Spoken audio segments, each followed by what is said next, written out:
Muchas gracias. Yo soy un poco más bajito. Muchas gracias por la invitación. Enhorabuena por el magnífico programa que habéis desarrollado y muchas gracias por la invitación. Y lo agradezco muy sinceramente no por mi modesta persona, sino porque esté la educación representada. Yo os traigo el recuerdo, explícitamente me lo ha dicho, de la ministra de Educación y Formación Profesional, Pilar Alegría, y me alegro mucho de que la educación esté hoy aquí representada.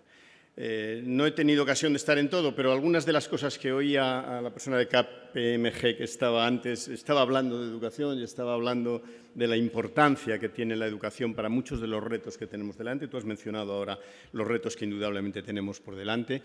Y es que, claro, al final, cualquier proyecto de transformación que hagamos, del tipo que sea y en el ámbito que sea, tiene a las personas en el centro. Y las personas en el centro son el resultado de un proceso formativo personal, familiar, institucional, todas las instituciones que se dedican a la educación, que no son pocas, ni es poco el dinero que como país dedicamos a ello, y qué ocurra al final en todos estos intentos de transformación, pues tendrá mucho que ver qué pase con estas personas y qué capacidad tengan, ¿no? No solo desde el punto de vista de lo que podríamos denominar en términos más clásicos del capital humano, del capital que han ido acumulando, sino incluso de lo que son como personas, en su desarrollo personal y, por tanto, como personas que contribuyen a una sociedad, a un entorno, etcétera, ¿no? Y no cabe duda de que la educación española tiene retos por delante. Te oía a través, desde el otro lado, y estoy de acuerdo, tiene retos muy importantes por delante. Pero es curioso, yo venía pensando cuando venía por aquí que en los estudios demoscópicos que suelen hacerse hay una diferencia muy grande y es cuando alguien pregunta a los entrevistados qué piensan de la educación española y ahí las opiniones muchas veces son más negativas y sin embargo cuando se les pregunta qué piensas de la educación de tus hijos en general son más positivas. Hay un contraste que es curioso, porque bueno, si al final la educación del país es la educación de los hijos y de las hijas de cada uno de nosotros y de cada uno de nosotros a lo largo de la vida, ¿no? Y entonces es que me pregunto si es que a veces no estamos sobrecargando el debate educativo, el debate público educativo, bueno, lo estamos volcando todo un conjunto de cuestiones que van más allá de realmente el análisis de las cosas que tenemos. Estamos buscando a veces una confrontación, a mí me parece que a veces un poco excesiva en algunas de estas cosas. Y yo creo que tenemos que poner el punto donde está. Yo no voy a hablar mucho de esto, aunque me encanta, es mi oficio y me dedico a ello, pero no voy a hablar hoy mucho de ello. Pero es verdad que la educación española ha tenido cambios muy importantes. Los que llevamos varias décadas dedicados a ello lo hemos vivido personalmente. Y los que no pueden acudir a los estudios de la OCDE, el Education at a Glance, que han publicado esta semana, y nos dice cómo ha ido aumentando el nivel formativo del conjunto de la población española, que era uno de los más atrasados de los países de la OCDE hace 40 o 50 años y ahora está al nivel y en algunas cosas por encima, ¿no? Quizás ustedes no lo sepan, pero prácticamente la mitad de las madres españolas que tienen hijos en edad escolar tienen educación superior. Y ese es un cambio social de primera importancia, como ustedes pueden entender fácilmente. Y esa es la línea en que tenemos que trabajar. Y ese es el camino que tenemos por delante. La pandemia nos ha enseñado muchísimas cosas. Nos ha puesto de manifiesto las fortalezas y las debilidades que tenemos por delante. Éramos uno de los países con más energía en la conectividad de las escuelas y de los centros educativos y, sin embargo, nos ha enseñado que en digitalización educativa pues, tenemos muchas cosas por desarrollar. Y nos ponía de manifiesto también que, bueno, los chicos y las chicas iban a las escuelas y trabajaban y tal, y eso estaba bien, y de repente hemos descubierto lo que significa realmente una relación interpersonal con los docentes y con los compañeros, aunque lo digital también esté ahí, ¿no? Entonces, yo creo que esta pandemia nos va a cambiar muchas cosas. Algunos pensarán, bueno, igual volvemos a lo de siempre, tenemos una inercia. Yo no lo creo. Yo creo que, aunque eso sea una tendencia que existe, vamos a cambiar en muchas cosas. Y yo creo que en el momento actual en España tenemos unas oportunidades muy importantes para dar pasos adelante en materia de educación. Y puede haber discrepancias sobre cómo hacerlo, pero yo creo que este reconocimiento de que estamos ante una oportunidad que no podemos perder, creo que lo compartiremos muchos. Esta necesidad de reforzar la digitalización, esta necesidad de revisar qué estamos enseñando y qué están aprendiendo nuestros jóvenes en la escuela, que es el debate curricular que para los técnicos a veces hay gente que dice, ¿esto qué tiene que ver? Mire, no tiene más que ver con qué esperamos que nuestros jóvenes sean cuando terminan su educación, que es lo que nosotros estamos llamando en el desarrollo curricular que hacemos el perfil de salida, a qué aspiramos que nuestros jóvenes lleguen, ¿no?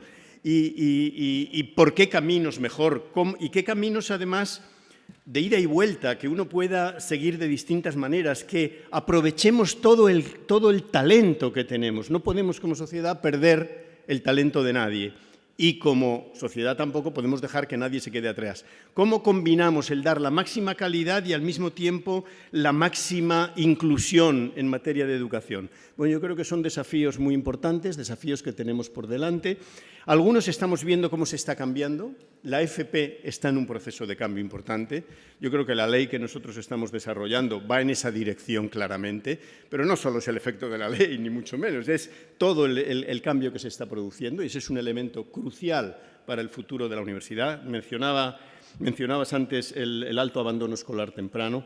Esto hay mucha gente que no lo entiende muy bien, estos indicadores a veces no se entienden. El problema del abandono escolar temprano en España es la insuficiente proporción de jóvenes que estudian formación profesional y técnica, porque en niveles de bachillerato estamos en la media de la OCDE y en niveles de educación superior estamos por encima de la media de la OCDE y la Unión Europea, pero estamos por debajo en otros. Por tanto, digamos, tenemos unos retos claros que debemos afrontar y yo creo que aquí somos todos necesarios. Si hemos conseguido como país en 50 años, desde la ley del 70, dar pasos y conseguir avances, ha sido porque cantidad de personas, de docentes, de familias, han puesto las mejores esperanzas en la mejora de la educación. Y lo que no hemos conseguido seguramente es porque no hemos acertado con algunas cosas de cómo diseñarlo mejor, de cómo hacerlo mejor o de dónde dedicar los recursos más necesarios, que siempre serán escasos, aunque debamos aspirar a que sean más. Y yo creo que en ese momento estamos ahora. Estamos en un momento en que tenemos abiertos varios temas para revisar el futuro de nuestra educación y de nuestra formación profesional.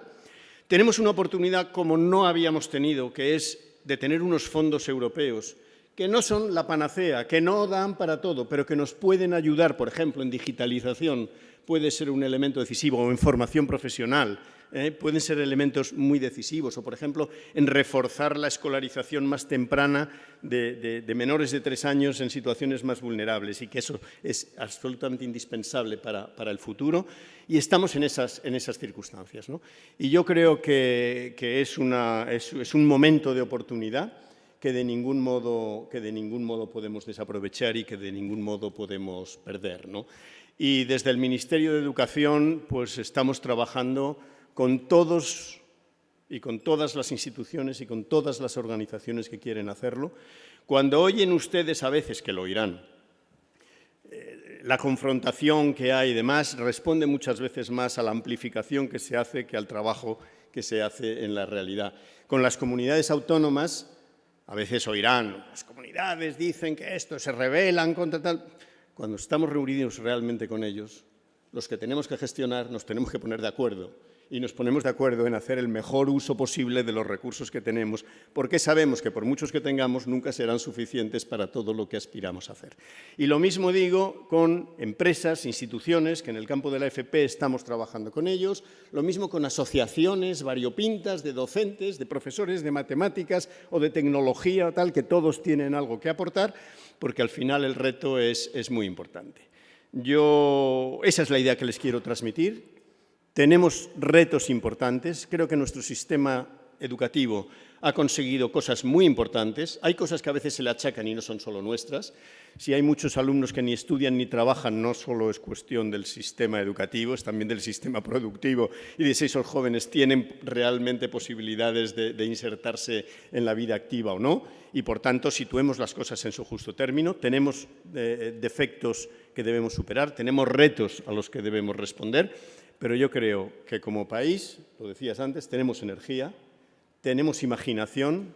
Después de tantos años de ejercicio y de trabajo internacional, uno ve que España no es un país menor en ese tipo de cosas. Tenemos un talento muy valioso que, si sabemos aprovecharlo, podemos tirar adelante. Y entonces, pues yo creo que en este momento mi mensaje es: trabajemos juntos para avanzar, para mejorar la formación de nuestras personas, porque el talento que desarrollemos será el que como país nos permitirá seguir adelante o perder algunas oportunidades. Yo apuesto por lo primero y no por lo segundo. Muchas gracias a todos los que hacéis posibles este tipo de actos, a todos los que generáis debate, reflexión y movilización en torno a cosas que son muy importantes para el país, porque creo que así es como avanzaremos. Así que nada más, muchísimas gracias, mucho éxito y a continuar en otros años. Gracias.